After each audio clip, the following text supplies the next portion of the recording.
ईशोपनिषद मंत्र अनुवाद एवं व्याख्या। अंधम तमः प्रविशन्ति ये असंभूतिम उपासते ततो भूय इव ते तमो यऊ संभूत्याम रताः। अंधे तमस को प्रवेश करते हैं जो विनाश में आसन ग्रहण करते हैं। विस्तृत होकर के ऐसे वे तमस को ही जाते हैं अविनाश से प्रेम करने वाले।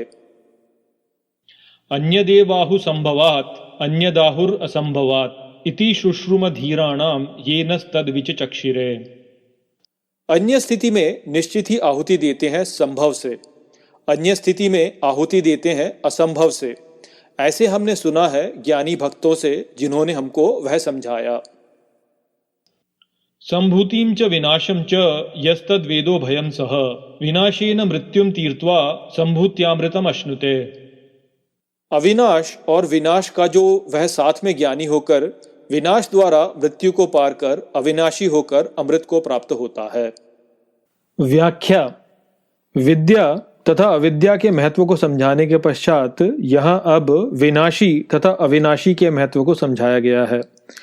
यहाँ विनाशी जीव है तथा अविनाशी आत्मा है। इस प्रकार यहाँ जीव एवं आत्मा दोनों के महत्व को समझाया गया है। जो व्यक्ति केवल जीव के स्तर पर है और संसार में पृथकता देखता है, वह मृत्यु पश्चात अंधे तमस को प्राप्त होता है, क्योंकि उस पर दो आवरण हो जाते हैं। एक तो अज्ञान का आवरण और दूसरा इंद्रियों के नष्ट होने का आवरण। किंतु जो व्यक्ति आत्मा के स्तर पर जाकर नीचे जीव के स्तर पर नहीं आता, वह भी मृत्यु के पश्चात तमस को ही जाता है, क्योंकि मृत्यु पश्चात उसके शरीर के पुनः न प्रकट होने से वह इंद्रियों के अंधकार में ही रहता है। चौथे मंत्र में जो हमने भूडमरू मध्य के दृष्टांत का उपयोग किया था, चलिए उस उदाहरण पर पुनः लौटते हैं। वहां हमने जाना था कि अविद्या और विद्या के महासागरों के बीच यह संसार एक भूडमरू मध्य के रूप में स्थित है, जहां आत्मा गतिमान है। हमने वहां यह भी जाना था कि वास्तव में ये विद्या एवं अविद्या के महासागर एक ही चिदाकाश हैं और दोनों ही शुद्ध तमस की अवस्थाएं हैं, जहां हम वासनाओं से मुक्त गहरे अंधकार की निलंबित अवस्था में होते हैं। इसलिए यहाँ संसार के दो छोरों पर उपस्थित अविद्या एवं विद्या के दो महासागरों को हम एक ही सागर कह सकते हैं और उसे जल कह सकते हैं। जब मातरिश्वा महासागर के अनंत जल में से थोड़ा सा जल शरीर रूपी घड़े में भर देता है, तो यह संसारी जीव का जन्म होता है। स्मरण रखिए कि भाषा की सीमा के कारण हम विद्या, अविद्या, जल, मातरिश्वा आदि शब्दों का उपयोग कर रहे हैं। वास्तव में सब कुछ एक ही जल रूपी चिदाकाश है। वह ही प्रज्ञान है जो ईश्वर की शक्ति है, और ये शक्तिमान स्वयं शक्ति ही है। जब आत्मा संकुचित है तो जीव रूप में है, वहीं जब आत्मा विस्तार करके प्रज्ञान हो जाए तो ईश्वर है। इस प्रकार आप भूडमरू मध्य को भी चिदाकाश रूपी सागर से ही बना हुआ मानिए, जहां पर घड़े भी उसी सागर के जल से बने हुए हैं और जल भरने वाला मातरिश्वा भी उसी सागर के जल का भाग है। यह सागर रूपी चिदाकाश का जल जब घड़े में सीमित होकर के संसार में आता है तो मैला हो जाता है और पुनः संपूर्ण सागर से एक नहीं हो पाता। यदि जीव रूपी संकुचित मैला जल ज्ञान प्राप्त न करे तो एक घड़े के नष्ट होने पर पुनः एक नए घड़े का निर्माण कर लेता है। धीरे धीरे यह जल साधना द्वारा शुद्ध रहने की क्षमता विकसित कर लेता है। इस शुद्ध अवस्था में यह जल संपूर्ण ज्ञान प्राप्त कर लेता है और इसे पुनः चिदाकाश रूपी शुद्ध सागर के जल से एक किया जा सकता है। यहाँ पर जल के लिए दो विकल्प उपलब्ध होते हैं, या तो वह पुनः सागर से मिल जाए या वह शुद्ध घड़े में ही शुद्ध रूप से रहे और इस संसार में ईश्वर की सेवा करे। पहले विकल्प में वह पुनः तमस में गिर जाएगा और दूसरे विकल्प में वह नए शरीरों को प्राप्त करेगा, किंतु अब वह ईश्वर के सेवक के रूप में जन्म लेगा। इस प्रकार हम यहाँ तीन स्थितियों को देख सकते हैं। पहला अज्ञानी का विनाश, जहां वह जीव रूप में शरीर से तादात्म्य में है और शरीर के मृत्यु पश्चात अंधे तमस में गिरता है तथा पुनः नया शरीर प्राप्त कर जन्म मृत्यु के चक्र में फंसा रहता है। दूसरा ज्ञानी का अविनाश, जहां वह आत्मज्ञान प्राप्त करके शून्य में विलीन हो जाता है और इस प्रकार तमस में निलंबित रहता है और पुनः नया शरीर प्राप्त नहीं करता। तीसरा, ज्ञानी का एक साथ विनाश एवं अविनाश, जहां वह आत्मज्ञान प्राप्त करके ईश्वर को समर्पित हो जाता है और ईश्वर के सुख के लिए नए शरीरों को प्राप्त कर मृत्यु अनुभव करता है और साथ ही स्वयं को आत्मा जान जन्म मृत्यु को केवल मिथ्या स्वप्न के रूप में देख अमृत रहता है। अब आप यहाँ देख सकते हैं कि अपितु दूसरी एवं तीसरी स्थिति में साधकों ने ज्ञान प्राप्त किया, किंतु इन दोनों के भावों में भेद है। जहाँ दूसरी स्थिति में साधक शांत भाव प्राप्त करता है, वहीं तीसरी स्थिति में साधक प्रेम भाव को प्राप्त करता है। शांत भाव में साधक प्रगाढ़ अंधकार अनुभव करता है, जैसे मानो कि वह बहुत गहरी नींद में अनंत काल के लिए समा गया हो, जबकि प्रेम भाव में साधक अनंत प्रेम को अनुभव करता है और इस प्रकार सदा के लिए ईश्वर प्रेम में भाव विभोर हो जाता है।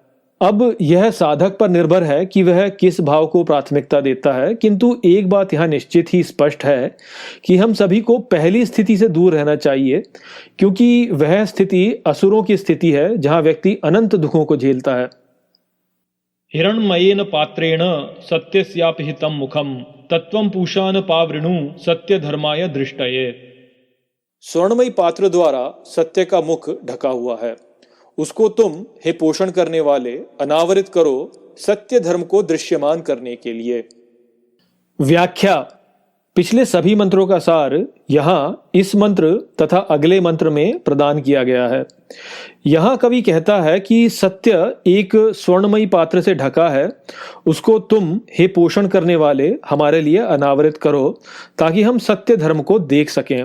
यह जो जगत हम अपने चारों ओर देखते हैं, यह एक प्रकार का प्रकाश का प्रक्षेपण है जो सुषुप्ति के समय लुप्त हो जाता है और हमारे स्वप्न तथा जागृत अवस्था में यह प्रकट हो जाता है। सुषुप्ति की अवस्था में जो प्रगाढ़ अंधकार हम अनुभव करते हैं, वह वो पटल है जिस पर यह संपूर्ण जगत हमें नृत्य करता प्रतीत होता है।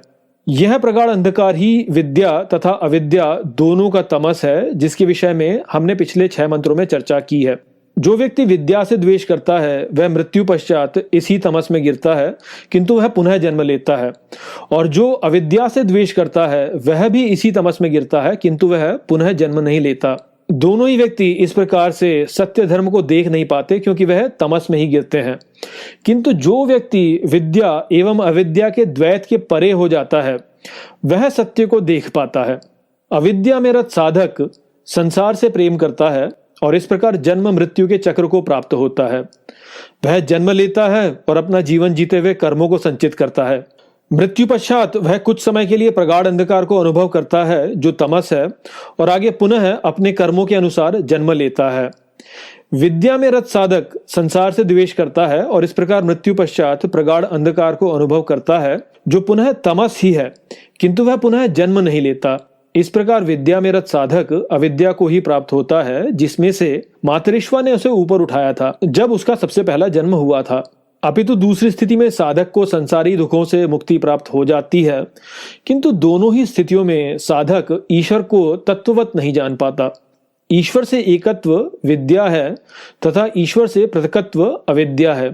किंतु जैसे मीठे को चखने के लिए मीठे का आस्वादन करना होता है और इस आस्वादन करने से व्यक्ति मीठे से एक भी हो जाता है, किंतु वह क्योंकि मीठे का आस्वादन कर रहा होता है इसलिए उससे पृथक भी होता है, उसी प्रकार ईश्वर को जानने के लिए ईश्वर से एकत्व की विद्या तो चाहिए ही, किंतु ईश्वर से पृथकत्व की अविद्या भी चाहिए।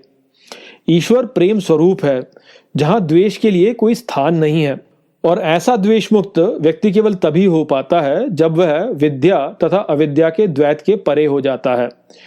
ईश्वर न तो इस संसार से आसक्त है, ना ही वह इस संसार से द्वेष करता है, अपितु संसार के कल्याण हेतु वह पुनः पुनः इस संसार में अवतार लेता है।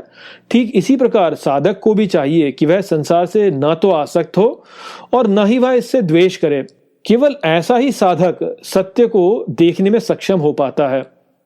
वास्तव में साधना के कई चरण होते हैं, उनमें से सबसे निम्न चरण होता है वह साधक जो अंधे तमस में स्थित है और आसुरी प्रवृत्तियां उस पर हावी हैं।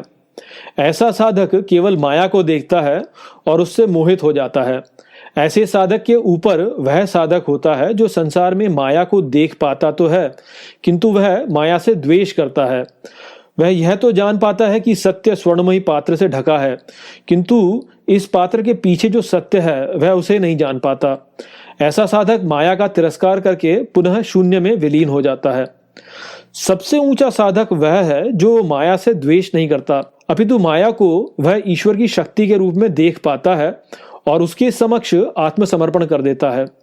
जैसे ही वह आत्मसमर्पण करता है वैसे ही स्वर्णमयी पात्र उसके लिए अनावृत होने लगता है और वह सत्य को तत्ववत जानने लगता है। यह तीसरे स्तर का साधक वास्तविक विद्या में है, जहां वह अविद्या के महत्व से भी अवगत है। आप यहाँ पे देख सकते हैं कि कैसे भाषा की सीमा के कारण इस तथ्य को ठीक से प्रकट करना अत्यंत कठिन है। पूषन्ने कर्षे यम सूर्य प्राजापत्य व्यूह रश्मिन समूह तेजः यत्ते रूपम कल्याणतमम तत्ते पश्यामि यो असावसो पुरुषः सो अहम अस्मि। पोषण करने वाला एक दृष्टा, यम, सूर्य, प्रजापति का व्यूह, रश्मि का समूह जो उस तेज का रूप है, विशाल कल्याण करने वाला, उसको देखता हूं जो वह अमुक पुरुष है, वह मैं हूं। व्याख्या। ज्ञान मार्ग की सीमाओं को समझने के पश्चात अब यहाँ इस मंत्र में हम भक्ति मार्ग की सीमा को भी समझ सकते हैं। गीता में श्री कृष्ण ने जब अर्जुन को अपना विराट रूप दिखाया था तो उसमें अर्जुन ने सभी देवी देवताओं को श्री कृष्ण में ही देख लिया था। उस विवरण से हमें यह स्पष्ट होता है कि जो व्यक्ति सत्य को देख लेता है वह सभी देवी देवताओं में एक ही दिव्यता को देखता है तथा उसको सभी के भीतर वह ही विद्यमान दिखता है। इस दिव्यता को पुरुष कहा गया है जो सभी के भीतर बैठा सबको चलायमान करता है और उनके द्वारा अपने सभी कार्य संपूर्ण करता है, ठीक जैसे यंत्रों का चालक यंत्र को नियंत्रित कर उससे अपने काम करवाता है। वह इस संसार में सब कुछ देखता है तथा सभी कार्य करता है, इसलिए यहाँ पर कवि ने उसे पोषण करने वाला एक दृष्टा कहा है। वह ही इस संसार में सबका स्रोत है तथा वह ही सबका अंतिम गंतव्य भी है, इसीलिए कवि ने उसे यम और प्रजापति दोनों कहा है। उसके सभी कार्य कल्याणकारी होते हैं, इसलिए कवि ने उसे विशाल कल्याण करने वाला कहा है। वह सर्वज्ञ एक ही समय पर सभी को देख रहा है, इसलिए कवि ने उसे सूर्य कहा है। वह ज्ञान का अनंत भंडार है, इसलिए कवि ने उसे रश्मि का समूह कहा है। उसका ज्ञान इतना प्रकाशमयी है कि अज्ञान से घिरा जीव उसे धारण ही नहीं कर सकता, इसलिए कवि ने उसे तेज का रूप कहा है। इस पुरुष को हम अपनी भौतिक दृष्टि से नहीं देख सकते, उसको देखने के लिए दिव्य दृष्टि की आवश्यकता होती है, जैसे श्री कृष्ण ने अर्जुन को प्रदान की थी। जो इस दिव्य दृष्टि को प्राप्त कर लेता है उसको फिर किसी भी बात का भय नहीं रहता। वह आगे इस बात का भय नहीं करता कि मेरा क्या होगा, मेरे परिवार का क्या होगा, मेरे राष्ट्र का क्या होगा या मेरे धार्मिक पंथ का क्या होगा। वह तब तुच्छ वाद विवादों में नहीं पड़ता कि मेरा ईश्वर श्रेष्ठ है और तुम्हारा ईश्वर झूठा है। इस प्रकार के वाद विवाद केवल वो लोग करते हैं जिनका ईश्वर की शक्ति पर विश्वास नहीं होता। आप ही सोचिए कि यदि आपके इष्ट देव की संपूर्ण सत्ता में पक्की आस्था है तो आपको दृढ़ विश्वास होना चाहिए कि दूसरे पंथ के लोग आपके इष्ट देव का बाल भी बांका नहीं कर सकते। इसलिए दूसरे पंथ के लोगों के प्रति आपके मन में भय होना ही नहीं चाहिए, किंतु सामान्यतः हम लोगों में इसके ठीक विपरीत देखते हैं। लोग प्रायः ईश्वर की उपासना करते तो हैं, किंतु अज्ञान में। जो भक्त ईश्वर की उपासना बिना ज्ञान के करता है वह वास्तव में अविद्या में ही उपासना कर रहा होता है, इसलिए वह भय से मुक्त नहीं हो पाता। ज्ञान मार्ग के अनुयायी जब भक्ति को ठीक से नहीं समझते तो कहते हैं कि सभी देवी देवता केवल कल्पना है, वास्तव में केवल ब्रह्म ही है। ये धारणा ठीक नहीं है, किंतु इस धारणा की संपूर्ण उपेक्षा कर देना भी ठीक नहीं है। ईश्वर भक्त की कल्पना के अनुसार उसके लिए अपना एक अनूठा रूप धारण करते हैं, इसलिए एक दृष्टिकोण से सभी देवता वास्तव में कल्पना ही हैं तथा प्रत्येक व्यक्ति के लिए अपने एक अनूठे रूप में प्रकट होते हैं। जो भक्त अज्ञान में स्थित होकर ईश्वर की उपासना करता है वह इस विचार को ठीक से नहीं समझता और ये सोचता है कि ईश्वर जैसा मेरे लिए है वैसा ही वह दूसरों के लिए भी है, और जो कोई मेरे अनुरूप ईश्वर की उपासना नहीं करता वह ईश्वर का अपमान कर रहा है। इस प्रकार का भक्त संसार के लिए बहुत सी समस्याएं उत्पन्न कर देता है। सभी धार्मिक पंथ स्वयं को सनातन कहते हैं और वास्तव में वे सनातन हैं भी, किंतु उस रूप में नहीं जैसा अविद्या के उपासक कल्पना करते हैं। जैसा कि हमने यहाँ समझा कि जो ईश्वर के सच्चे स्वरूप को देख लेता है उसे सभी देवी देवताओं में एक ही ईश्वर दिखाई देता है, जो भक्तों की आवश्यकता अनुसार अलग अलग देवी देवताओं के रूप में स्वयं को प्रकट करता है। यह सभी देवी देवताओं में एक ईश्वर की दृष्टि ही वास्तव में सनातन धर्म है। अपने धार्मिक पंथ के पालन में यदि आप अभी भी अपने पंथ को दूसरे पंथ से पृथक देखते हैं तो आप अभी सनातनी नहीं हुए, आप अभी भी अविद्या में ही उपासना कर रहे हैं। केवल वह व्यक्ति ही सच्चे अर्थों में सनातन धर्म का पालन करने वाला है जो सभी धार्मिक पंथों में एक ही ईश्वर को प्रकट होते हुए देखता है। ऐसी दृष्टि सभी पंथों के अनुयायियों ने अपने अपने आध्यात्मिक मार्ग का पालन करके प्राप्त की है। उस दृष्टि से यदि देखा जाए तो सभी धार्मिक पंथ सनातन धर्म है, किंतु इन सभी का चरमोत्कर्ष एकत्व ही है। अज्ञानी इसे ठीक प्रकार से समझ नहीं पाते। वे सोचते हैं कि एकत्व केवल तब होगा जब दूसरे लोग भी मेरे इष्ट देव की उपासना करने लगेंगे, किंतु ऐसा कभी भी हो नहीं सकता। इस प्रकार के उपासक अविद्या में ही रहते हैं और मृत्यु पश्चात वह अंधे तमस को प्राप्त होते हैं।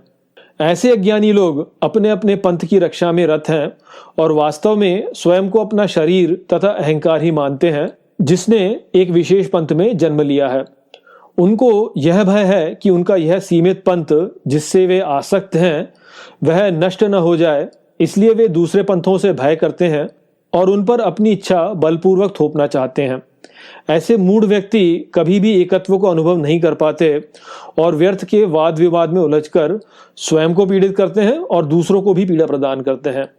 एकत्व केवल वह अनुभव कर पाता है जो स्वयं के भीतर उपस्थित उस पुरुष को देख लेता है जो यहाँ सब कुछ नियंत्रित करता है। जो उसे देख सकता है वह बोध में एकत्व को प्राप्त होता है तथा व्यवहार में समत्व को प्राप्त होता है। उसके लिए सभी धार्मिक पंथ एक ही हो जाते हैं और उसे सभी पंथों की शिक्षाएं एक ही की ओर निर्देशित दिखती हैं। इसलिए इस तेरे ईश्वर और मेरे ईश्वर के भेद से ऊपर उठिए और जानिए कि एक ही ईश्वर पूजनीय है और सबको उसकी अनन्य भक्ति करनी चाहिए, किंतु यह अनन्य भक्ति प्रत्येक भक्त की अपनी अनूठी हो सकती है। जब आप किसी अन्य के इष्ट देव की निंदा करते हैं तो आप अपने इष्ट देव की ही निंदा कर रहे होते हैं। इसलिए किसी के भी इष्ट देव की हमें निंदा नहीं करनी चाहिए। सत्य को ठीक प्रकार से समझिए। यह ब्रह्मांड एक दिव्य यज्ञ है और जो भी आप इसको अर्पित करते हैं वह ही आपके लिए यहाँ लौट करके आता है, जिसका अर्थ हुआ कि जैसी आपकी दृष्टि वैसी ही आपकी सृष्टि। यहाँ दृष्टि विद्या है तथा सृष्टि अविद्या है। पुरुष दृश्यमान होने से विद्या है तथा प्रकृति दृश्य रूपी सृष्टि होने से अविद्या भी है और विद्या भी है। आप ही पुरुष हैं और आप ही प्रकृति हैं। पुरुष होकर के जैसा भी रूप आप इस प्रकृति को देते हैं यह जगत वैसा ही आपके लिए हो जाता है। इसलिए आपके लिए आप ही वास्तव में सत्य हैं। आप ही पुरुष हैं और आप ही प्रकृति भी हैं। यह पुरुष जिसको यहाँ कई नामों से पुकारा गया है वह आप ही हैं और ये जो संसार आपने अपने अहंकार से तादात्म्य करके स्वयं के लिए निर्मित किया हुआ है वह भी आप ही हैं। इस प्रकार से आप क्षेत्रज्ञ हैं। क्षेत्र और क्षेत्रज्ञ दोनों एक ही हैं। पुरुष विद्या है तथा अहंकार द्वारा अनुभव किया जा रहा जगत अविद्या है। यह अविद्या माया के रूप में व्यक्ति को भ्रमित करती रहती है। जब तक व्यक्ति माया के आगे समर्पण नहीं करता तब तक अविद्या में ही रहता है। जब वह माया के आगे समर्पण कर देता है तो वह विद्या की ओर अग्रसर होता है। तो जो केवल अविद्या में है वह देहात्म बोध के कारण संसार में पीड़ा अनुभव करता है और इसका रसास्वादन नहीं कर पाता। जो केवल विद्या में है वह संसार को अनुभव ही नहीं कर पाता, इसलिए कोई भी रस प्राप्त नहीं कर पाता। किंतु जो विद्या तथा अविद्या दोनों को एक साथ धारण करता है वह संसार में रह करके ईश्वर प्रेम का निरंतर रसास्वादन करता है और गहन आनंद को अनुभव करता है। वह अपनी इच्छा से यहाँ शरीर धारण करता है तथा इच्छा से शरीर को त्यागता है और ईश्वर की लीलाओं का आनंद लेता है। यह ही सच्चा ज्ञान है और यह ही सच्ची भक्ति है जो आध्यात्म का चरम है। हम सबको चाहिए कि हम इस प्रकार की भक्ति को प्राप्त करने की ही कामना करें जो कि ज्ञान से प्रेरित होती है।